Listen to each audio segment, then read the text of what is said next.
روزداران سید الشہداء، ماتم داران مظلوم کربلا، یہ حدیث پیغمبر جس کی مسلسل تلاوت کی جا رہی ہے، ان الحسین مصباح الہدیٰ و سفینۃ النجات، میرا حسین ہدایت کا چراغ ہے اور نجات کا سفینہ ہے۔ کس کے لیے؟ جو بھی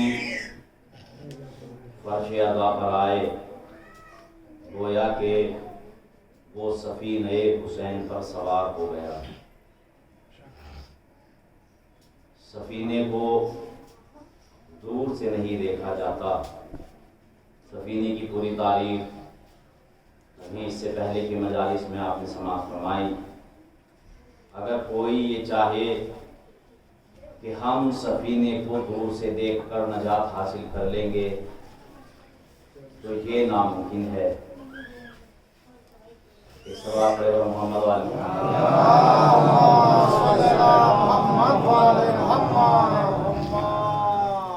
کیونکہ اگر وہ سفینے کو دور سے دیکھے گا تو پھر نجات کیسے پائے گا؟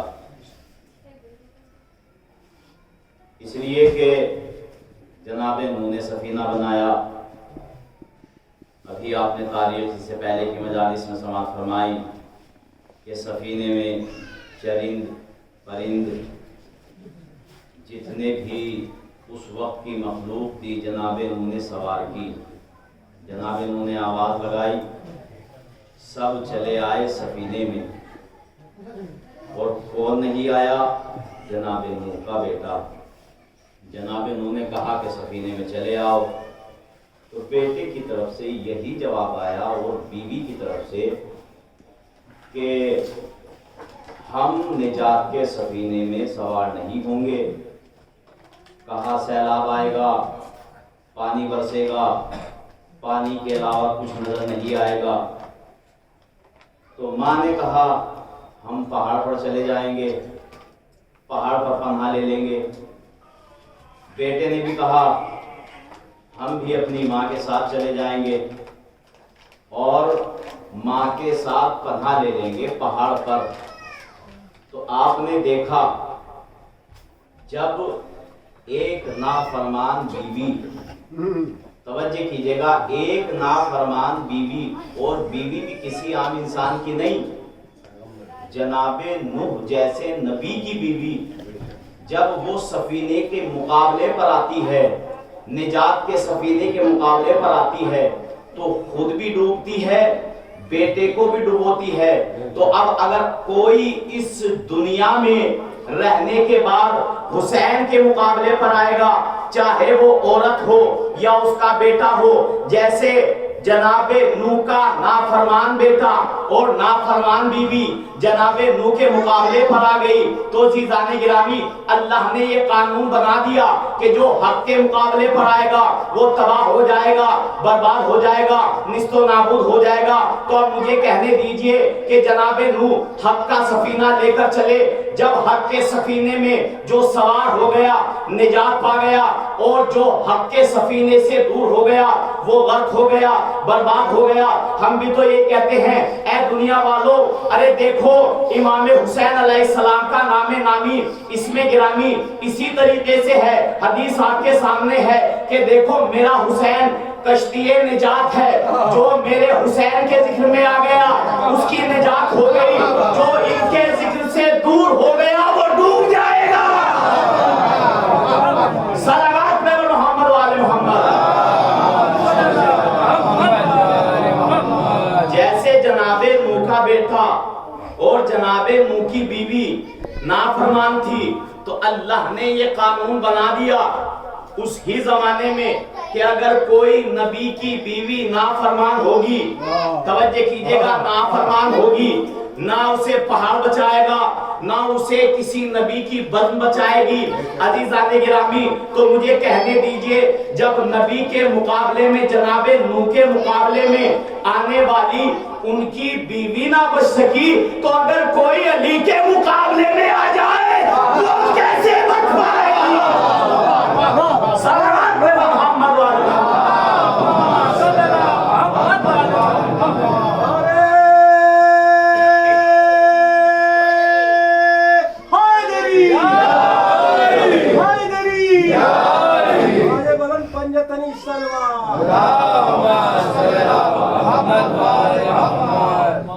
اس لیے کہ اللہ نے قانون بنا دیا اور اس نافرمان بیوی کا ایک بیٹا جو غرق ہوا تو اللہ نے بھی یہ قانون بنا دیا تو صحیح.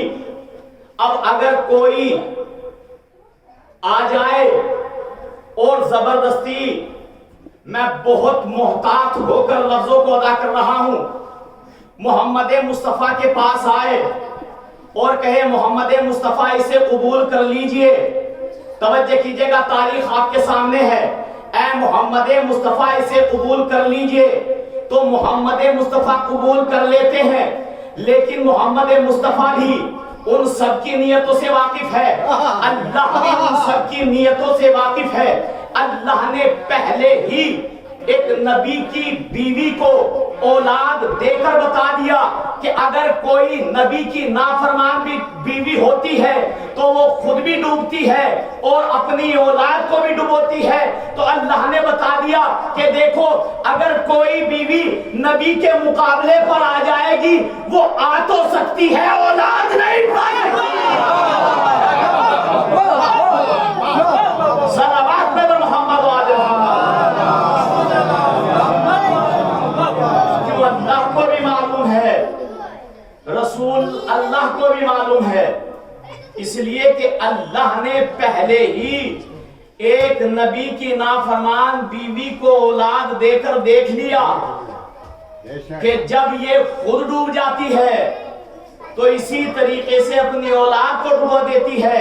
تو اللہ نے قانون بنا دیا تو صحیح کہ اگر کوئی نبی کے مقابلے پر آئے گا، علی کے مقابلے پر آئے گا، وہ قربت تو حاصل کر سکتا ہے لیکن لاکھ چاہنے کے بعد بھی وہ اولاد پیدا نہیں کرا سکتا. عزیزان گرامی تاریخ آپ کے سامنے ہے، جو علی کے مقابلے پر آیا اس کا کام تمام ہوا، جو نبی کے مقابلے پر آیا اس کا کام تمام ہوا، جو حسین کے مقابلے پر آیا اس کا کام تمام ہوا، جو بھی حق کے مقابلے پر آیا.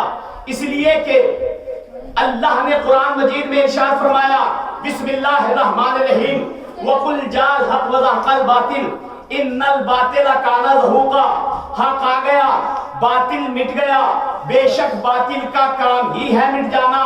اب عزیزان گرامی جب جب حق کا بول بالا ہوگا باطل کا منہ کالا ہوگا.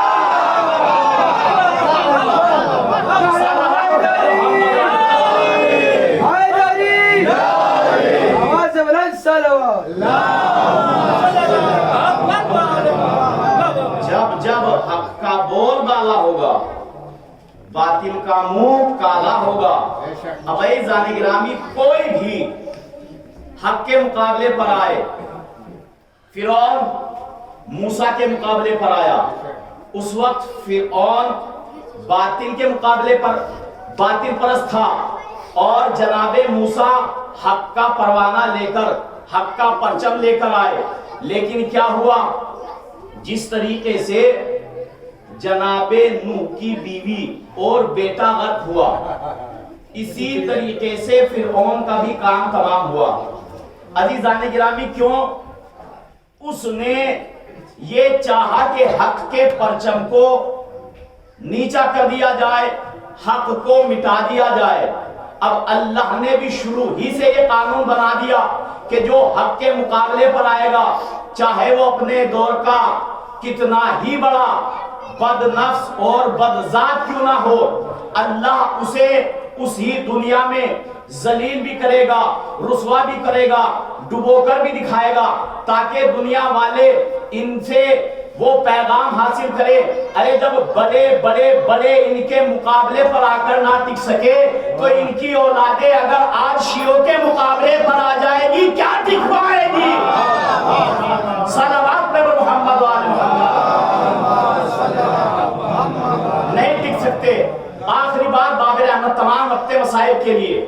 عزیزان گرامی جناب موسیٰ قوم ضدی اور جھگڑالو لیکن حق کا پرچم لے کر چلے تو قوم والوں نے کہا کہ اے موسیٰ ہم 12 قبیلے ہیں، جب جیسے ہی وہ سمندر کے کنارے گئے، دریائے نیل کے کنارے گئے، اب سامنے ہے دریا، پیچھے ہے دشمن، توجہ کیجئے گا، اور دشمن بھی کوئی چھوٹا موٹا نہیں، فرعون اپنے پورے لشکر کو لے کر آ رہا ہے، حق کے پیچھے پیچھے ہے، لیکن عزیزان گرامی ادھر موسیٰ ہے، موسیٰ کے ساتھ ان کا لشکر ہے، سامنے دریا ہے۔ سب نے کہا اے موسیٰ اب کیا ہوگا، ہمارے پیچھے ہمارا دشمن، سامنے ہمارے دریا، کہا تمہیں معلوم نہیں ہے حجت خدا تمہارے ساتھ ہے، توجہ کیجئے گا، حجت خدا تمہارے ساتھ ہے، یا جملہ بدل کر یہ کہہ دیا جائے کہ جب مشکل کشا تمہارے ساتھ ہے تو پھر مشکل کیسی ہے، کہا کیا ہوگا، اللہ نے جناب موسیٰ کو ایک عصا عطا کیا تھا، اور اس عصے کا کمال یہ تھا، اللہ نے کہہ دیا تھا اے موسیٰ اس عصا میں وہ پاور ہے، وہ طاقت ہے، آپ جس کام کے لیے یہ عصا استعمال کرو گے تو یہ عصا خود بخود آپ کا کام جو ہے وہ آسان کرتا چلا جائے گا۔ جادوگری کا دور تھا، جناب موسیٰ کے سامنے جادوگر آئے، انہوں نے اپنی رسیاں پھینکی، وہ سانپ بن گئے۔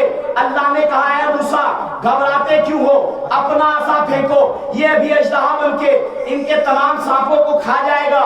ایسا ہی ہوا، جناب موسیٰ نے عصا پھینکا، وہ سانپ بنا، اور تمام سانپوں کو نگل کر جناب موسیٰ نے پھر اس کو اٹھا لیا، وہ عصا بن گیا۔ اب عزیزان گرامی آگے ہے دریا، پیچھے ہے دشمن۔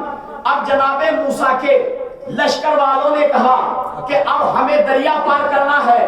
جناب موسیٰ نے پانی پر عصا مارا، راستہ بن گیا۔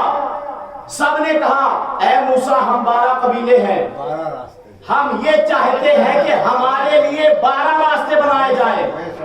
جناب موسیٰ نے 12 عصے مارے، 12 راستے بنے، اور یہ قوم ضدی اور جھگڑالو تھی، کہتی ہے موسیٰ راستوں سے کام چلنے والا نہیں ہے، ان میں روشن دان بھی بنائے جائیں تاکہ ہم ایک دوسرے کا دیدار کر سکے۔ جناب موسیٰ نے عصا مارا، روشن دان بنے۔ عزیزان گرامی کس پر روشن دان بنے؟ دیوار کاہے کی بنی؟ پانی کی بنی، پانی کی دیواروں میں روشن دان بنے۔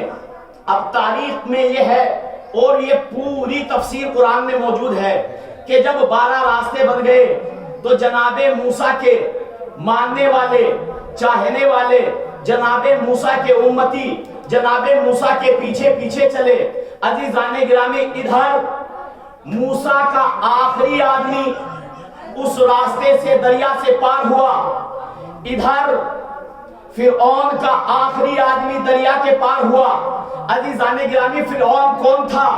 فرعون تھا مصر کا رہنے والا۔ بہت احتیاط سے ایک جملہ کہہ کر آپ کی پاکیزہ سماعتوں کا امتحان لوں گا۔ عزیزان گرامی فرعون کہاں کا رہنے والا تھا؟ فرعون تھا مصر کا رہنے والا، اور مصری کا کام یہ ہے کہ اگر مصری کو پانی کے اندر ڈال دیا جائے تو پانی میں گھل کر رہ جائے گی۔ اب عزیزان گرامی جیسے ہی جناب موسیٰ کی قوم کا آخری آدمی دریا سے پار ہوا، ادھر فرعون کا آخری آدمی دریا کے اندر گیا، یہ راستے خود بخود مل گئے۔ عزیزان گرامی جملہ کہہ دوں، ارے فرعون تھا مصری، اور جب وہ پانی مل گیا تو یہ مصری تھی گھل کر رہ گئی۔ صلوات پہ محمد والے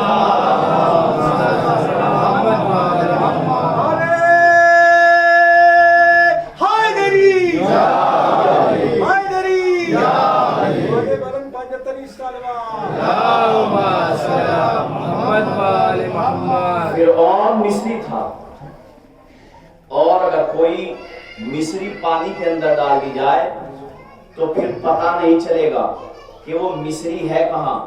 ایسا ہی فرعون کے ساتھ ہوا، جناب موسیٰ والے پار ہو گئے، اور فرعون مصری تھا پانی میں گھل کر رہ گیا، اس کا پتہ ہی نہیں چلا کہ فرعون کہاں تھا۔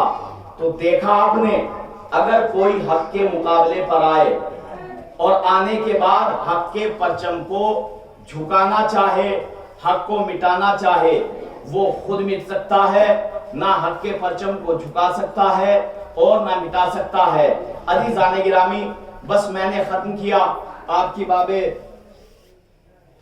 رحمت کو اس لیے کہ فرش ازا نجات کا سفینہ ہے، جو یہاں سوار ہوگا نجات اس کی ہوگی۔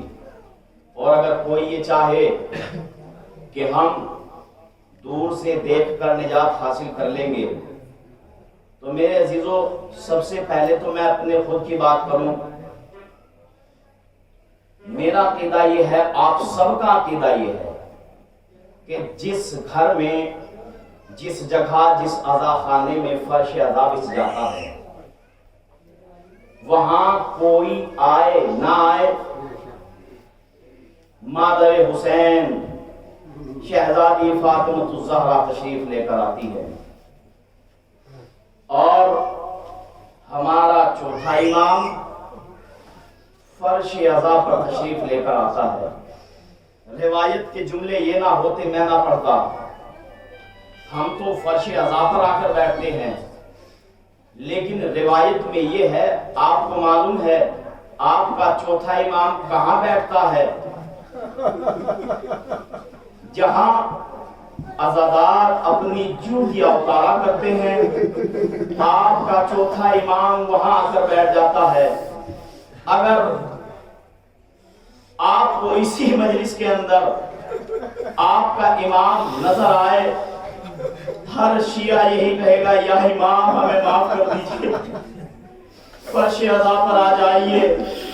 لیکن عزیزو، یہ ہماری آنکھیں امام کو دیکھ نہیں پاتی، نہ جانے کس عزادار کی بز میں میرا چوتھا امام بیٹھا ہوگا، نہ جانے شہزادی کس کے قریب میں بیٹھی ہوئی ہوگی اور کہہ رہی ہوگی، لاؤ میرے بچوں کا اس لیے عزاداروں، آج 6 محرم ہے، میں یہ نہیں کہوں گا کہ آپ کو گریہ کرنا ہے، اس لیے کہ 6 محرم جناب علی اکبر سے منسوب ہے، لیکن شہزادہ علی اصغر کے مسائل پڑھے جائیں گے، اس لیے کہ ابھی آپ کے سامنے جھولا برآمد ہوگا۔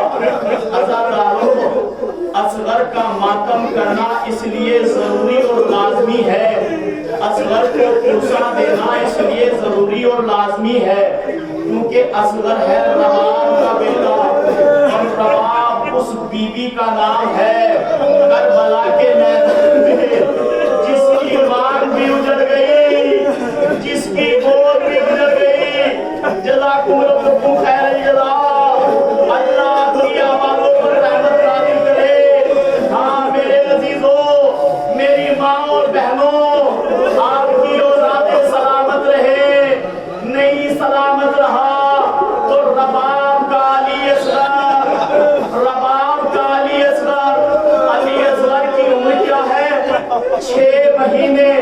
عزاداروں جملہ سنو گے، ایک مرتبہ جب یہ قافلہ مدینے واپس آیا، رباب نے وعدہ کیا تھا، اے بیٹا اگر تیرا لاشا دھوپ میں ہے تو یہ ماں کبھی سائے میں نہیں بیٹھے گی۔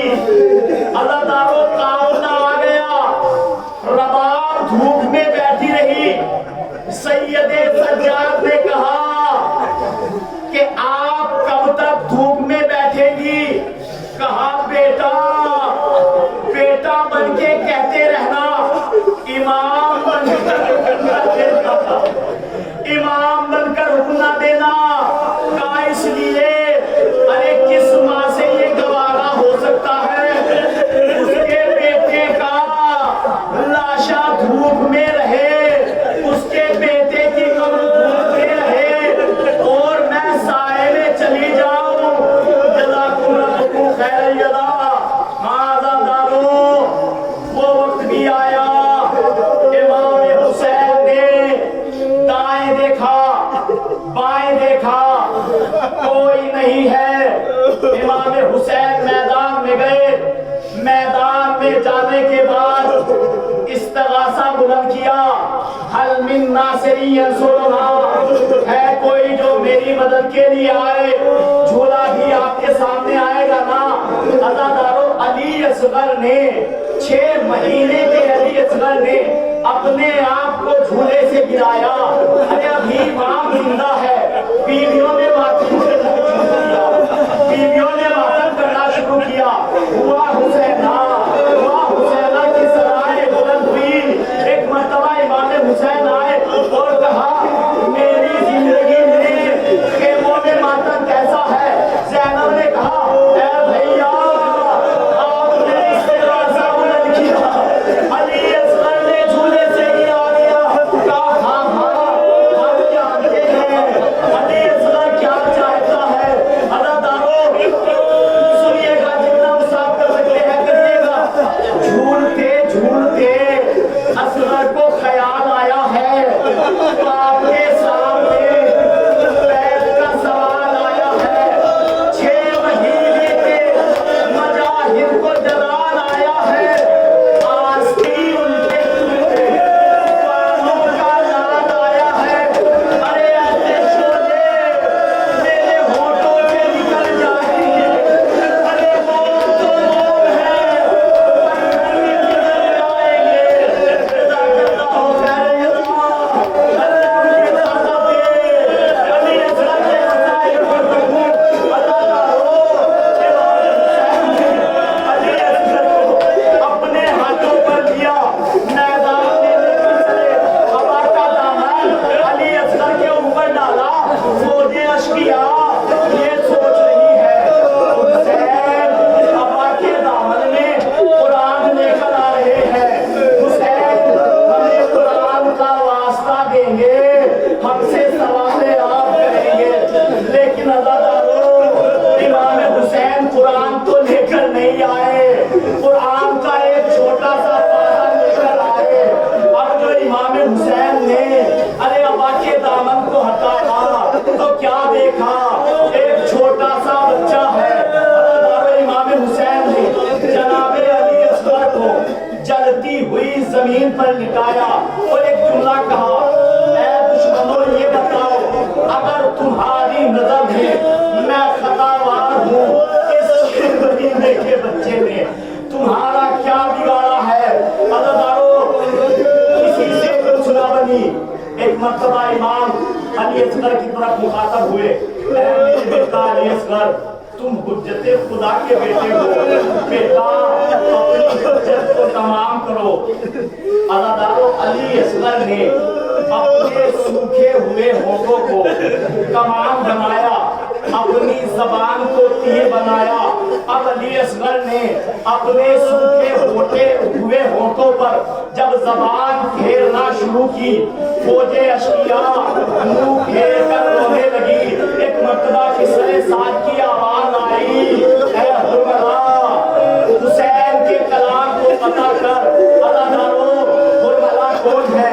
حرملا وہ بہادر ہے, حرملا وہ تیر انداز ہے. تاریخ میں ملتا ہے کہ حرملا اتنا بڑا تیر انداز تھا کہ اگر کوئی مچھلی سمندر سے اپنا سر نکالتی تھی تو حرملا اس کی آنکھ کا نشانہ دیتا تھا, اس کی آنکھ پر تیر مارتا تھا. عزادارو اور تاریخ میں ملتا ہے حرملا اتنا بڑا تیر انداز تھا کہ وہ لوہے کی چادروں میں کو تیر پار کر دیا کرتا تھا. عزادارو اتنا بڑا تیر انداز. اور اب علی اصغر کے لیے تیر کیسا ہے؟ تیر بھال کا تیر ہے, سامنے علی اصغر ہے. حرملا چاہتا ہے کہ تیر چلایا جائے, لیکن جیسے ہی اس نے کمان میں تیر کو جوڑا, تیر چھوڑنا چاہا, ہاتھ کانپے, تیر گرا. اسرے صاحب کہتا ہے اے حرملا مجھے یہ بتا کہ تیرے ہاتھ کیوں کانپ رہے ہیں؟ تو نے بڑے بڑے پہاڑوں کو گرایا, تو نے بڑے بڑے جانوروں کو گرایا, آج تجھے کیا ہو گیا؟ اگر میرے لشکر میں کوئی مجھ سے سوال کرتا کہ تم میں سب سے بڑا بہادر کون ہے, سب سے بڑا تیر انداز کون ہے, میں تیرا نام لیتا. اے حرملا آج تجھے کیا ہو گیا؟ حرملا کا جملہ سنا. حرملا تڑپ کے کہتا ہے اے پسرے سار, ارے جو میں دیکھ رہا ہوں وہ تو نہیں دیکھ رہا. کہا کیا بات ہے؟ کہا جب میں تیر چلانا چاہتا ہوں ارے نبی کی بیٹی سب کو کھولے ہوئے کہتی ہے اے حرملا